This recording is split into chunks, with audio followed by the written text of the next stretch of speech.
Well, good morning, good afternoon, good morning, good afternoon, good evening online, wherever you may be. What a glorious day here in St. Petersburg. And what a joy and an honor it is for me to be with you once again.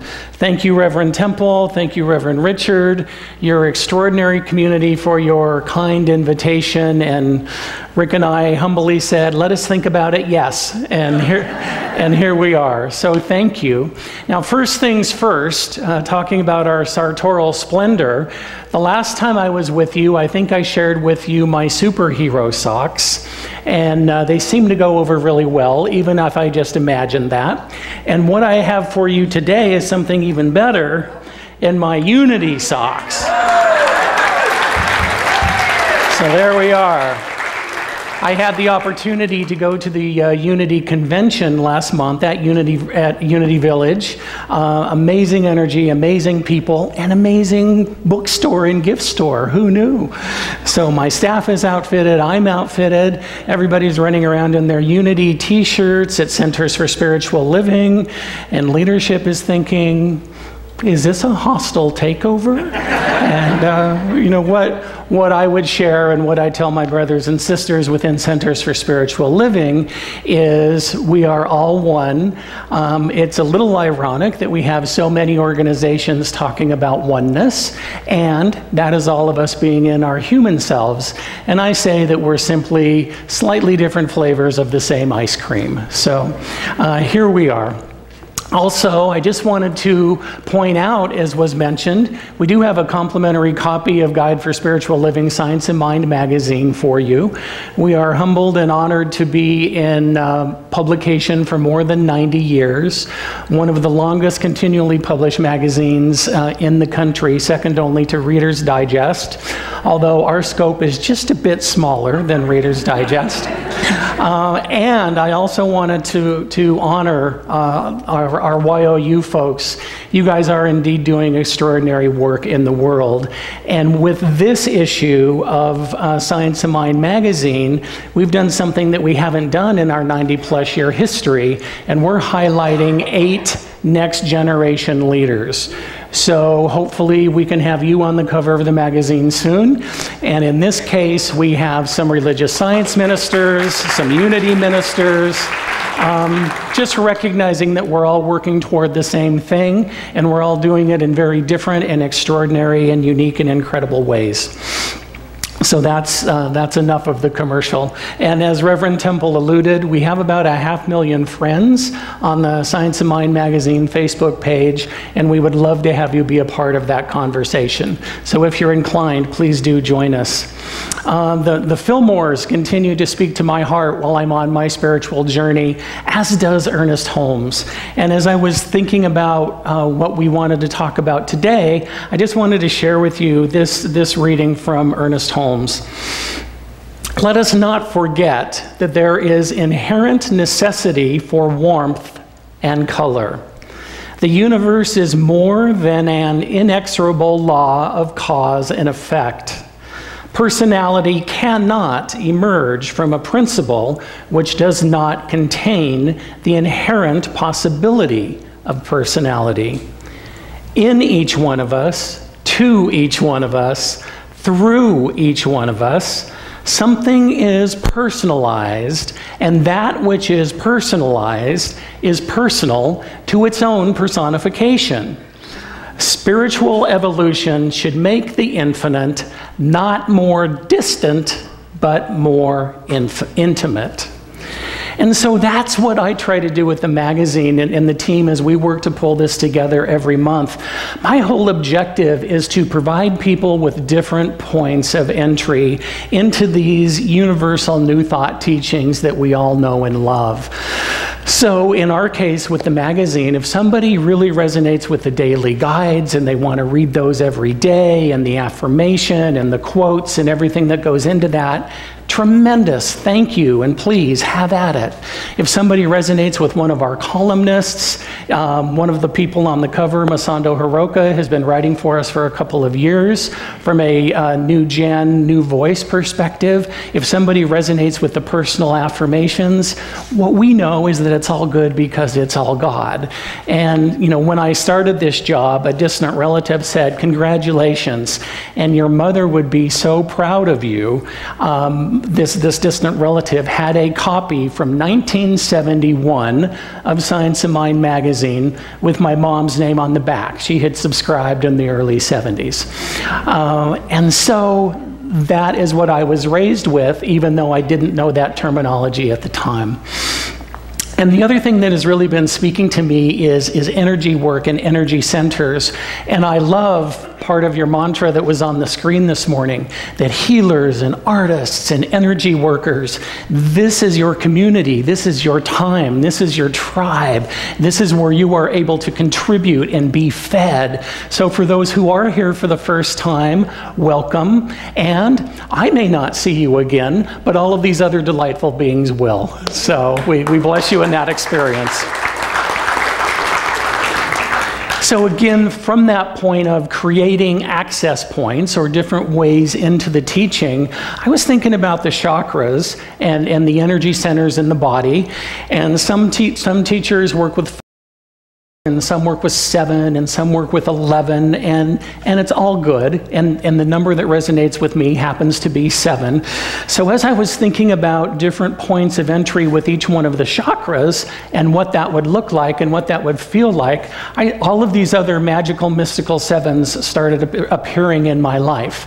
Whether it's the 7 phases of the moon, whether it's the 7 days of the week. What if you took one of these practices just for the next week and tried a different one each day and felt into what resonated for you?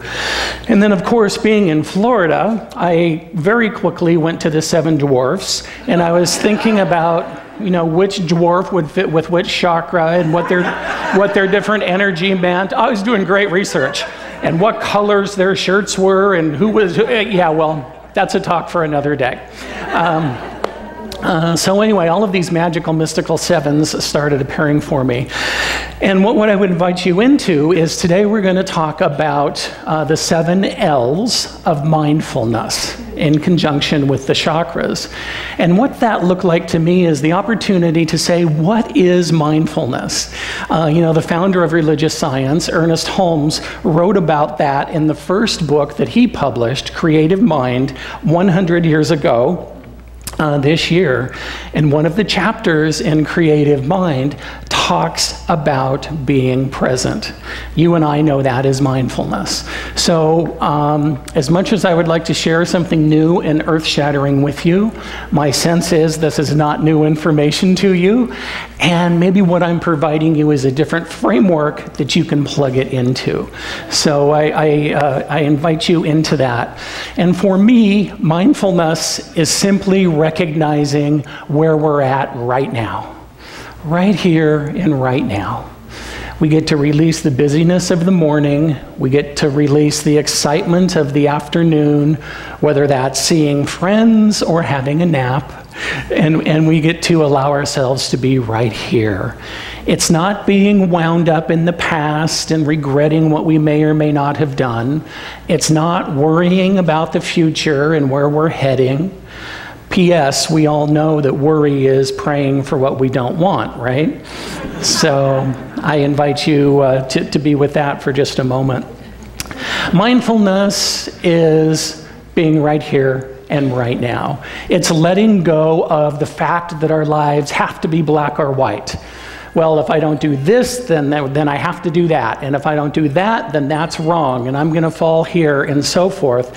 And one of the things that I appreciate as I get older is that there's a whole lot less black and white, and there's a whole lot more gray.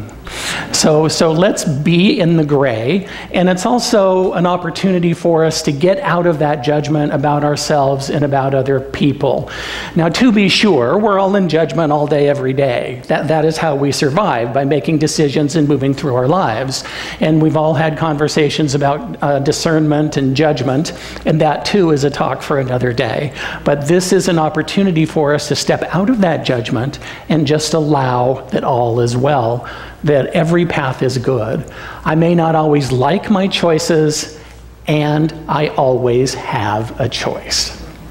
So if we're starting at the lower chakras, the first chakra is the root chakra. And since you're all seated, I would invite you to play in this space with me, if you would. Close your eyes for just a moment. And silently and powerfully, within your own mind, what are 3 things that you see in your mind's eye with your eyes closed? And what are 3 things that you feel?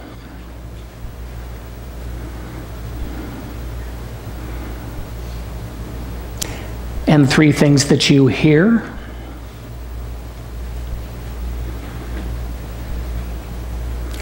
And 3 things that you smell.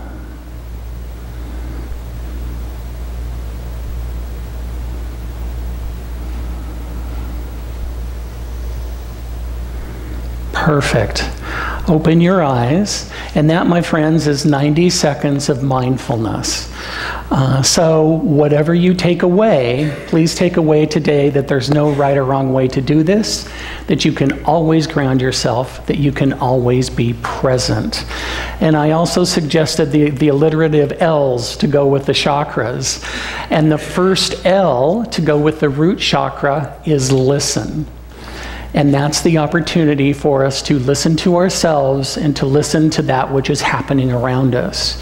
You know, we've heard it said in spiritual community that when we pray or we treat, that we're generally asking for something, either for ourselves or for a loved one or people that we care about, or the planet, or a circumstance, or a condition. And when we meditate, we're listening, and we're allowing that information to come in. So that's the first chakra. And as we move up then to the sacral chakra, just below your belly button, around your waistline, that L, the second L, is lust. Now, I would share with you that when I have heard that term used in church or spiritual community previously, it wasn't necessarily positive. And what I would say is, what we know and believe is that God is in everything. That one power, that one presence, that one ubiquitous source that is in, around, and through all is absolutely in my connection to myself, as well as my connection to my spouse, my lover, my significant other, someone to whom I am attracted. So God is in that space as well. What if we got to take a look at our old thinking and release that which no longer serves us? And as I'm thinking about that second chakra and lust, I am reminded of one of my favorite philosophers, Mae West. And you know, she was extraordinary in so many ways, and being Theater Month, I thought we needed to present her name into the space. And I just love a couple of the things that she had to say. One of them is, you know, I love the institution of marriage. I'm just not ready to be institutionalized. And the second piece that really spoke, again being in Florida, is I used to be Snow White, and then I drifted. So we bless Mae West, we bless all of us in our physical expression of the divine.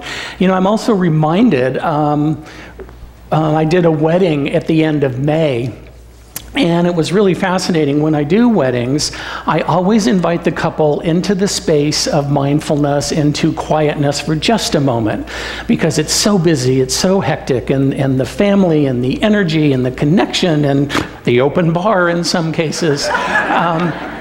And so I invite them into a moment with themselves. And I say, before, you know, as I share the vows, before you answer, take 6 seconds And just be with that. Just breathe in those words, internalize them, think about them. What does that look like? What does that feel like? So then I spoke these amazing vows in the groom, God love him, who had been drinking for a few hours, I think. Oh, I don't need 6 minutes. I do. And I'm like, great. Not exactly the direction we were heading, and I bless you in your experience. So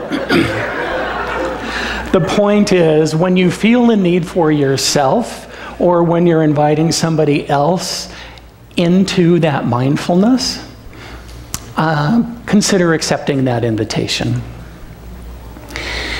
So as we're talking about this, is your mind full or are you mindful? Words matter. So as we move up then, our human bodies, the third chakra is the solar plexus. And the L word for the solar plexus is laugh. We know that there are laugh clubs where people just get together and they just start laughing with each other, and it becomes contagious, and you're laughing and you're going, and the adrenaline is pumping and new chemicals are flooding your body. And it's good, and it leads toward mindfulness. It allows you to be in the present. Please turn to somebody and say, "You make me laugh."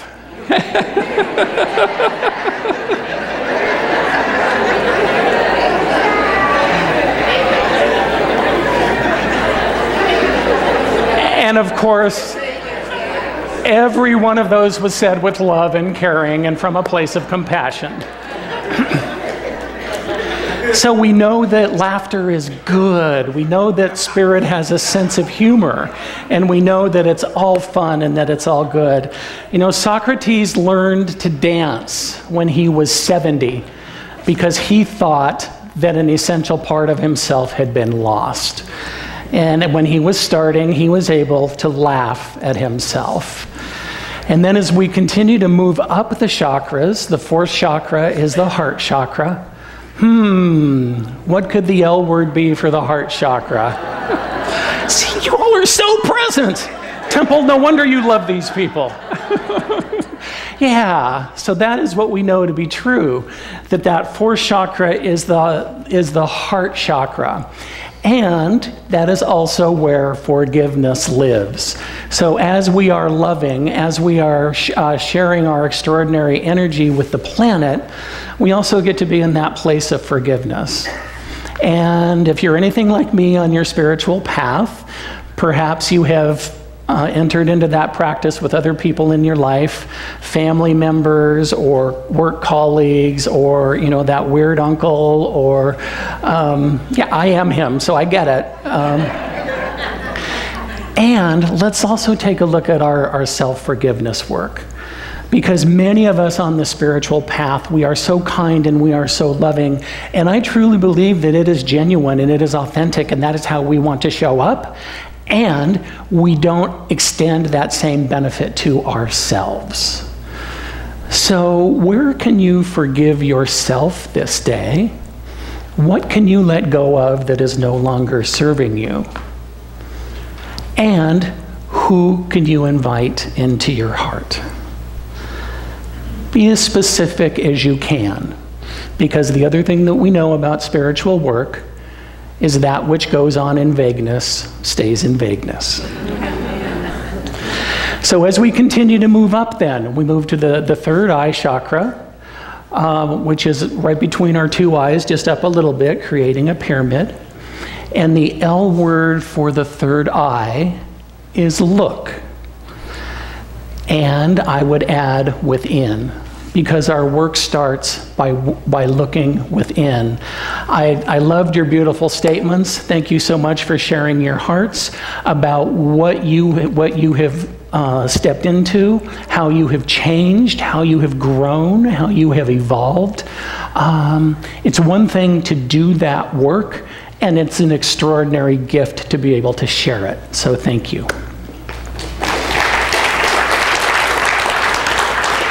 So when we do that, when we look within, that gives us the opportunity to make our light, to share our light even bigger, which takes us then into the 7th chakra, the crown chakra, which is where all of your halos are. And my, they look beautiful this morning.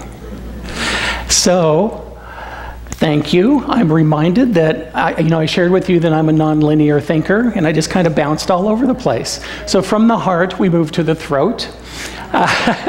People are like, da, da, da.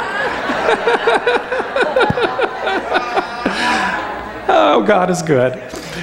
So we move to the throat. Imagine that, a minister talking about language in the throat chakra. So as we are doing that, then, we know that 85% of our communication is nonverbal. So how are you showing up? What are you saying with the way you look and the way you appear and energetically? And we also know that language is extraordinarily important. I shared earlier that I do some work with an energy worker who does quantum biofeedback.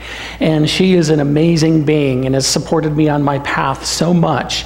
And part of our work is she has a 3D person on her computer screen that rotates and shows all of my chakras. And where I might be out of alignment and where they might be closed and where they might be big and so forth. And I thought I had seen almost anything with regard to her work with me. And then at one session, she turned around her computer screen and she's just waiting for my response. And they were kind of cattywampus and all over the place. And my throat chakra looked like 4th of July fireworks. And I thought, haven't seen that before. And so she tapped in and she said, what are you thinking? What are you feeling? And I said, I don't know. She said, David, it's not that your throat chakra is open or closed. It's that your throat chakra is completely blown open. So not only are you communicating more and more, and I said, oh good, how tremendous for the people around me.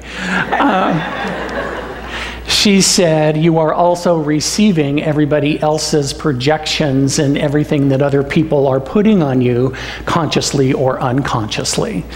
So what if, as we're thinking about our chakras and our energy centers, when we look within, we're centering within ourselves, and we're allowing ourselves to have that centered and grounded and perfect experience.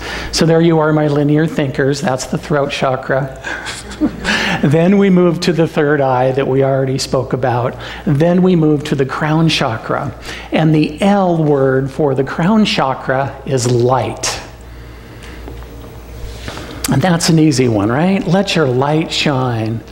So one of my favorite shows of all time happens to be Godspell, which is the gospel according to St. Matthew. It's 70s based, it's simplistic, it's a very simple set, and it really speaks to my heart. And one of the lines in one of the songs in Godspell says, if your light is under a bushel, you've lost something kind of crucial, right? So what we know is to let our light shine. And Rick and I were in our spiritual community getting fed and getting what we need to be able to share in the world. And a woman came up to me after the service and tapped me on the shoulder. And she said, you don't know me. And your light, your aura was so bright that I almost had to ask you to turn it down during service. Thank you? I think I said something extraordinarily profound like, oh. And as I was with that, and what the opportunity in that for me was, if we had that conversation again, I would share with her, thank you for recognizing my light. And rather than me turning my light down, what if you joined me? So how many times in your life have you turned your light down to fit in, to not rock the boat, to not cause waves? And what if this day you get to choose to maintain your frequency and the extraordinary work that you're doing on the planet and invite others up to that level? What a difference that would make in the world. So as we are talking about light in the world, I just wanted to mention that it was acknowledged that your beloved Reverend Temple has been away for a while, and I had the opportunity to share one of those weeks with her at the Association for Global New Thought in Chicago. So in my humble opinion, we're doing good work. We invite you into that conversation, whatever it looks like. And as is the custom, wherever we meet around the country, we have a rally in the middle of the week. So there we were at the renowned Bodhi Spiritual Center in the middle of inner city Chicago. Michael Beckwith is speaking, Ken Gordon is speaking, Roger Teal is speaking, so many other amazing, extraordinary voices in our movement, Kevin Ross, who is going to be here soon. Just 3 hours of new thought power and extraordinary energy. And the person, my friends, if you didn't have a chance to see it, the person who was chosen to bring that whole deal home, the closing speaker for that New Thought event, that New Thought rally, is none other than your Reverend Temple.